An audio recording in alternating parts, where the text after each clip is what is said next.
Hey, what's going on, Gab TV? Just wanted to check in and give my first update here on Utah politics since we moved here from Washington State.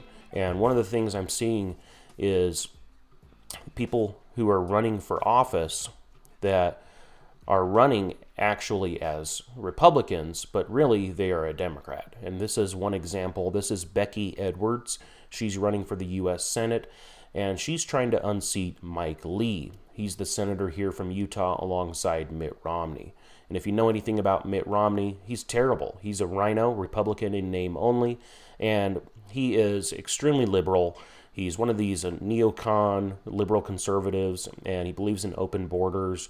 He actively worked against President Trump and everything that he did, and he does not believe in America First.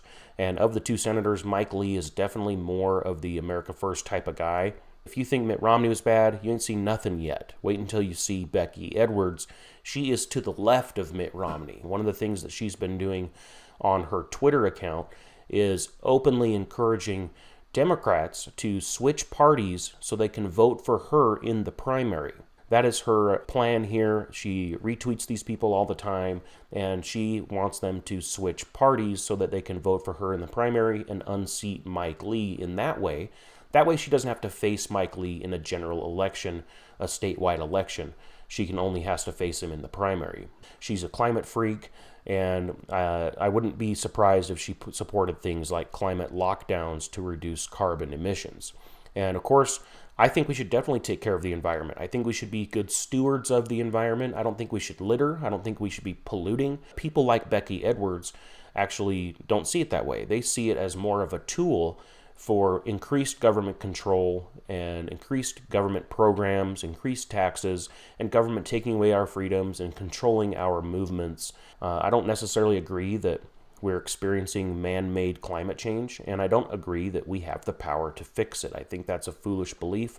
I think it's very prideful to think that humans have the ability to control the weather or control the climate. And I think the climate's always changing. If you look, we have some years that are wetter than others. Yeah, Utah's been experiencing a drought this year. Some years we have a wet year. But for the most part, Utah is the high desert. We live in the desert here in Utah. You can see Becky's Twitter page here. Look at that hideous dress she's wearing. She looks like a sweet old grandma. I think she should be at home with her grandkids. I don't think she should be running for the Senate. But you can see here, that she's all about the climate. She has all these bullet points. And one of the things she did when she was in the Utah state legislature was she constantly pushed climate initiatives and climate bills that never got any traction. And she complains about that in her videos and things that she puts out, that she couldn't get any traction, and she really thinks that people should be, Republicans specifically, should be more involved in the climate change stuff.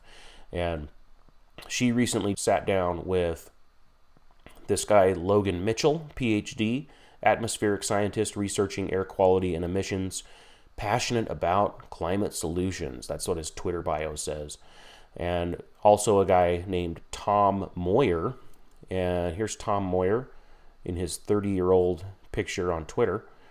He calls himself the Climate Solutions Hawk. He's part of the Utah Citizens Climate Lobby.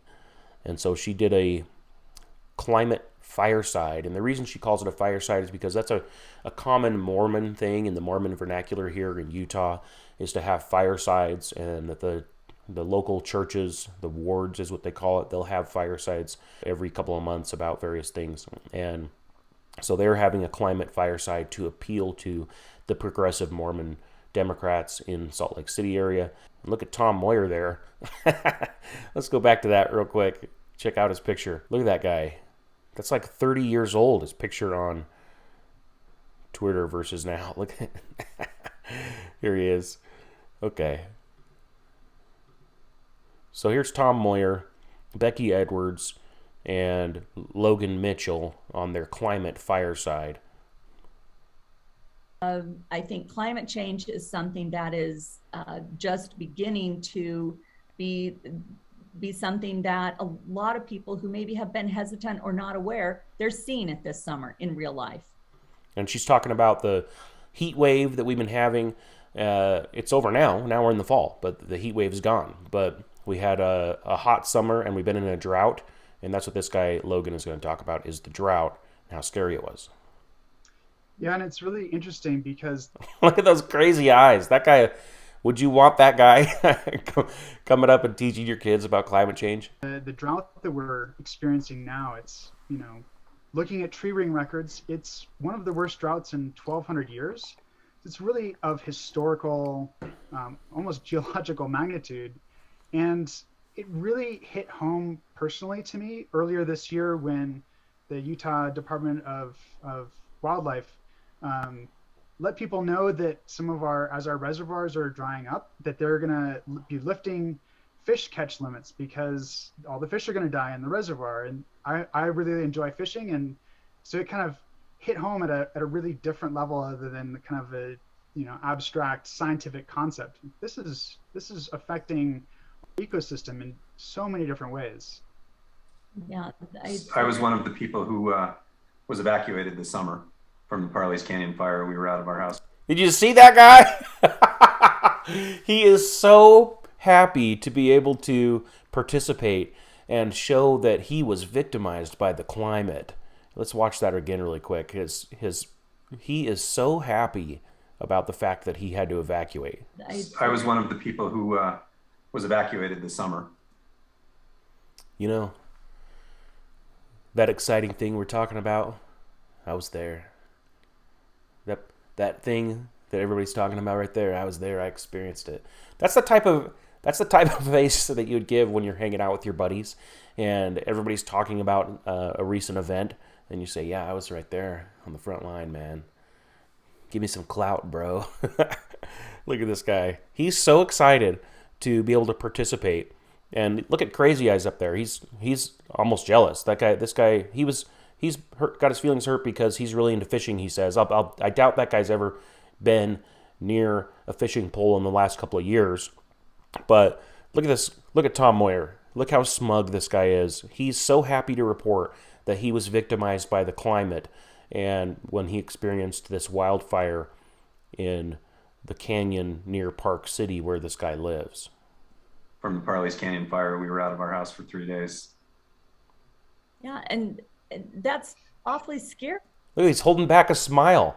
She's going on talking about how awfully scary this was, and Tom Moyer can barely restrain himself from smiling. He's so excited as a guy that's part of the Citizens Climate Forum. He's so happy that he was able to experience an evacuation due to a wildfire because he can use this for his political ideology, in my opinion. Isn't it? I mean, you're sort of watching it from afar and thinking, where? Yeah, definitely. I'm watching it from afar, Becky. Yep. He can barely restrain a smile. Look at that guy.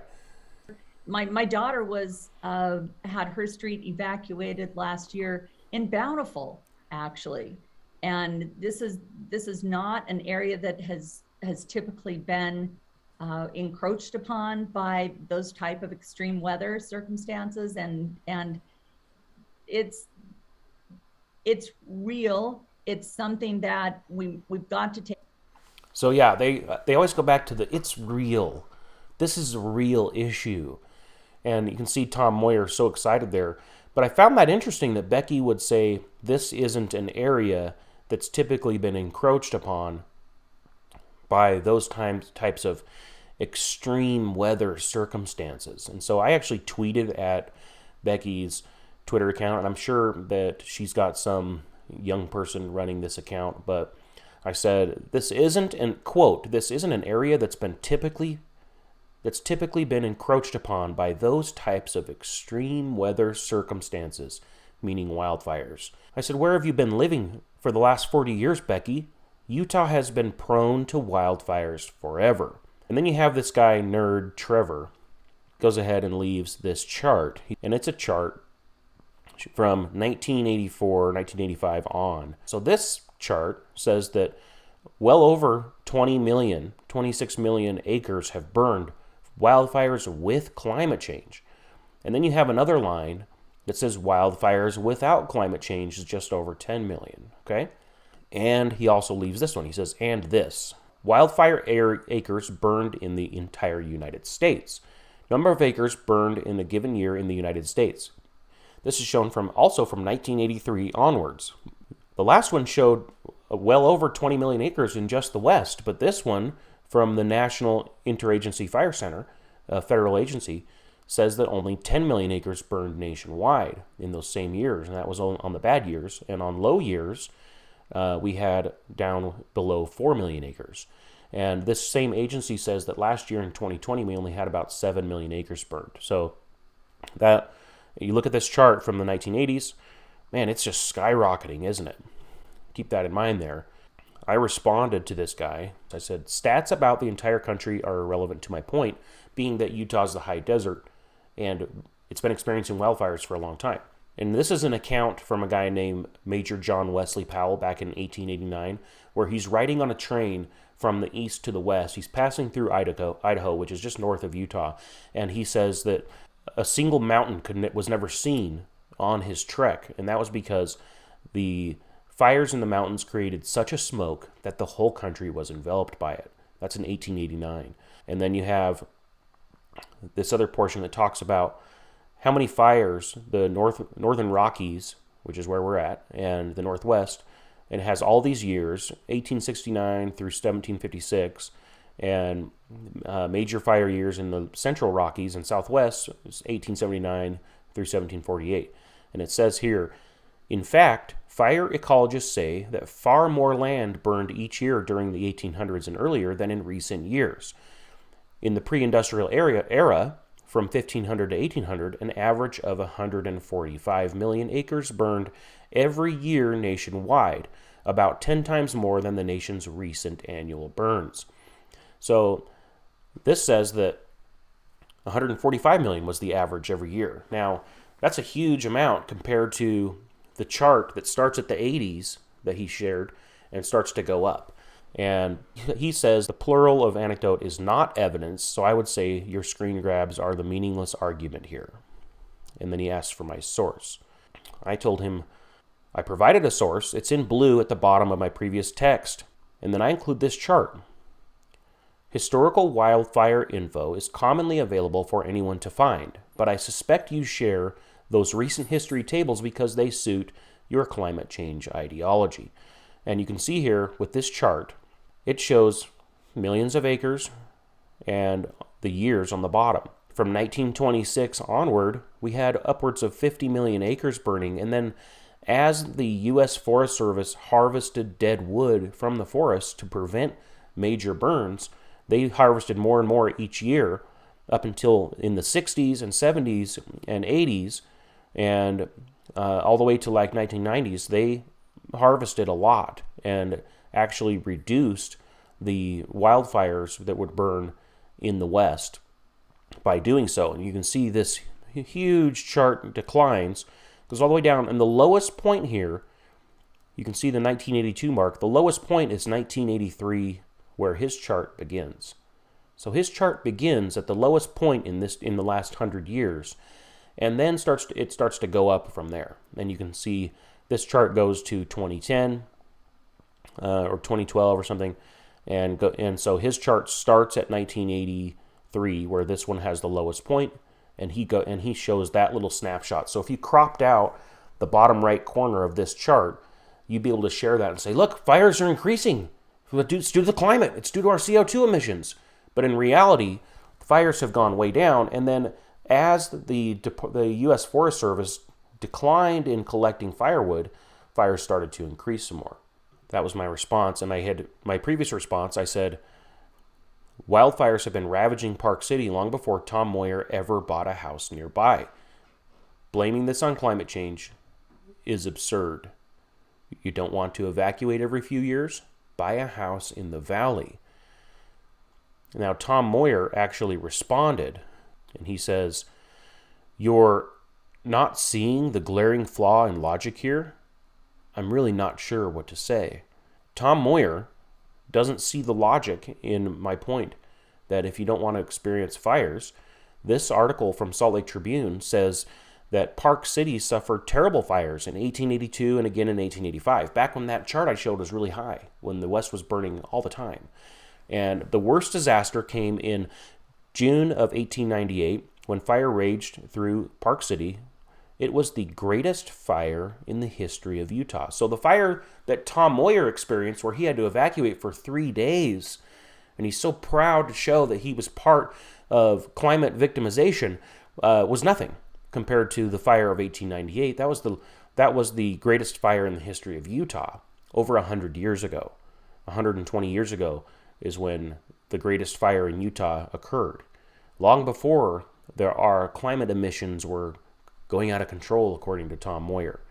So he doesn't know what to say. And I said, Tom, you whined about having to evacuate due to a wildfire, and then Becky follows up saying, this area hasn't typically been encroached upon by this type of extreme weather. Clearly false. Extreme drought and wildfires are issues taxes and government programs from the likes of Becky won't solve. And then Nerd Trevor chimes in and says, your argument is basically just stating and restating your conclusion without any supporting facts or analysis. So if you provide any information, any facts that go against the climate ideology, well, you're just not providing facts. It flies in the face of overwhelming scientific consensus and basic logic. So this fact that Park City repeatedly burned over 100 years ago and beyond is irrelevant to the climate change ideology. That doesn't mean anything to them. That chart that showed that fires were well over 50, 60 million 100 years ago, and they went down as the Forest Service increased their collection of dead wood, fuel for fires, means nothing to them.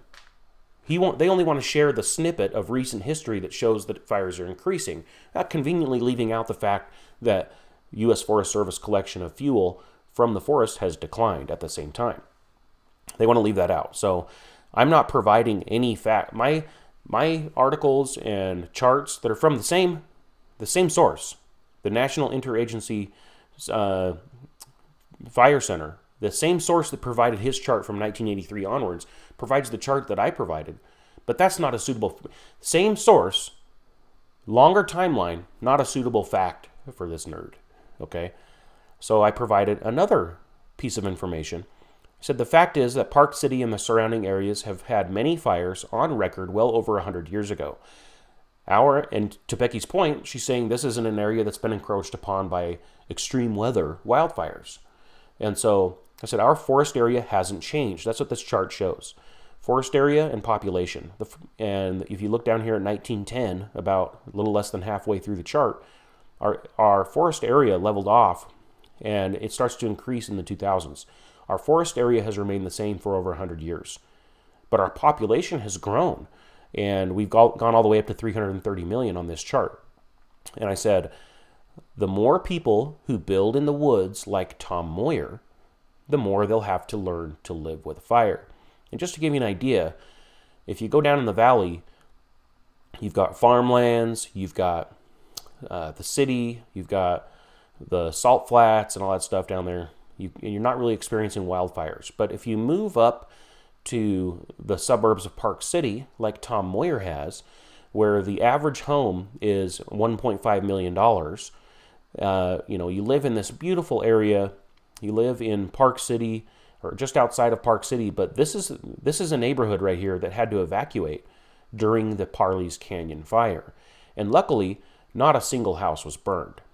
And you can see it's extremely forested. And if you live in this area, in the high desert, this area has burned many, many, many times over the last 100 years. Before the developments ever came here, this area would burn on a regular basis. So to say that this isn't an area that's typically been encroached upon by wildfires is absolutely ridiculous. And this fire specifically, the Parley's Canyon fire that he's talking about, it was sparked by a broken vehicle. It was a piece of a catalytic converter that blew out of someone's exhaust and started the fire along the roadway. You can see the trees that are burning there. But this is a fuel-heavy environment. If you have your house here, you dang well better be ready to evacuate every summer, because any piece of someone's exhaust, and of course Tom Moyer, he would love if people were not able to drive. He would love to be able to be locked down and comply with that. And you can see his pinned tweet here. He says, as expected, my carbon footprint is down significantly this year. Our emissions from driving and flying are down by about 2/3 because 2020. For the first time, it's low enough that I'm able to remove and permanently sequester the remaining emissions. So I guarantee this guy would support climate lockdowns. I guarantee Becky Edwards would support climate lockdowns. I included this little verse because Trevor, totally negating the facts and information that I shared that come from the same source as him. He says, by logic, I mean things like CO2 raises temperatures plus more CO2 equals higher temperatures. And there's this children's song that you sing in Mormon church primary with the children. And it's about the wise man and the foolish man. And the wise man builds his house upon a rock, and his house stays there when the rains come tumbling down.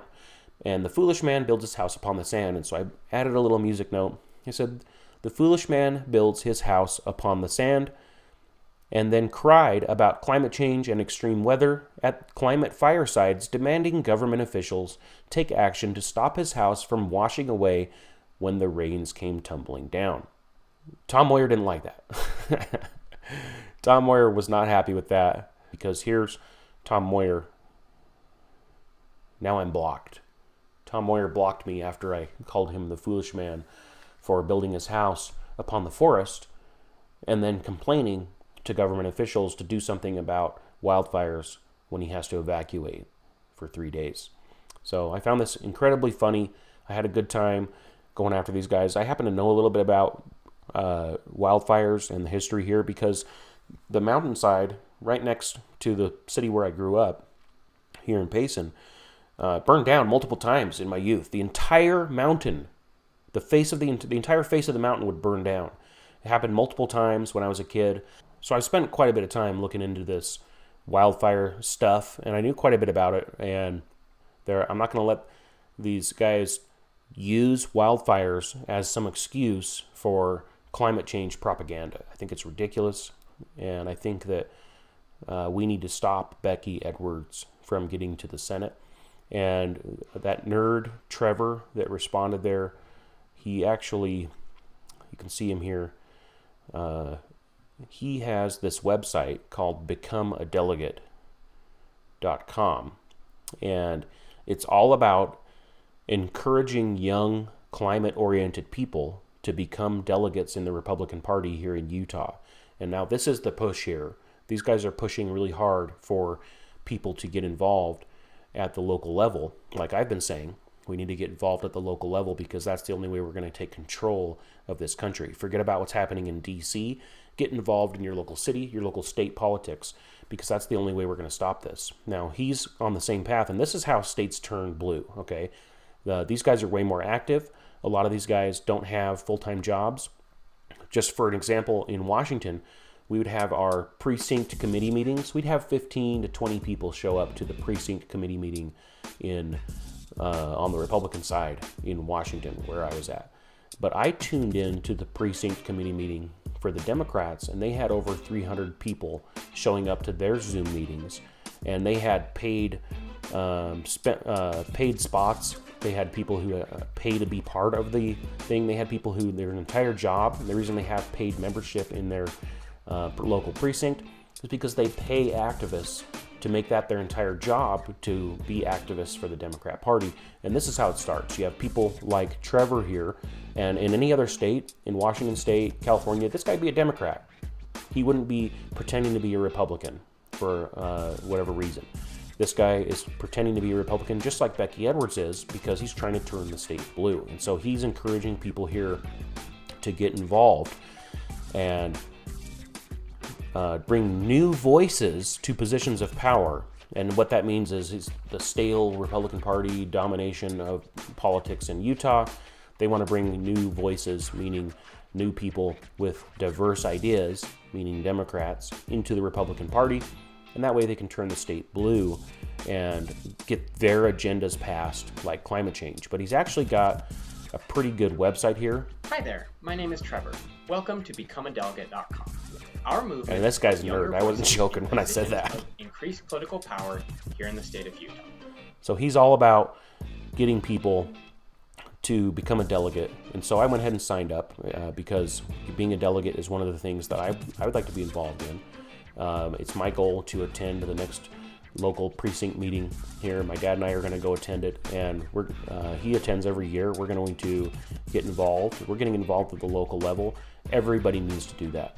You need to get involved at the local level. Find out where your local precinct committee meets. Find out when their next meeting is, and attend that meeting. We have to make our voices heard. We have to take control of this country, and the only way we're going to do that is at the local level, and preventing these kinds of people from taking control of the narrative and bringing their political ideology to the red states. And people like Becky, if Utah goes blue, it'll never go back. It'll be just like Washington and California. We have to fight against this. And Becky wants to waste our tax dollars and waste our time bringing this climate change ideology to the Senate, and we need to make sure that kind of stuff doesn't happen.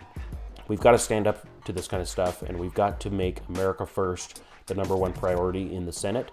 And if President Trump gets back into the White House, or the next person, whoever the next nominee is that we get to that position, we have to have people in place that can support him instead of fighting against him all the time. And so we need to make sure that Mike Lee keeps his chair this year in Utah, and we need to make sure that in 2024, when Mitt Romney comes up for re-election, that we defeat him in the primary and get somebody better who's got an America First mindset, and somebody who's going to support the president and not continually fight against him and vote for impeachment, partisan impeachments and stuff like that. And by the way, Becky Edwards definitely supported the impeachment. It's out in local papers and articles. You can look it up. She supported the impeachments against President Trump, and you know that this person will fight against any America First agenda because she wants to be globalist first, climate first policymaker. That's what she wants to be. So that's the update. That's my first foray into Utah politics, and I'm going to be getting more and more involved and start doing some more video series here. Thanks for watching Gab TV.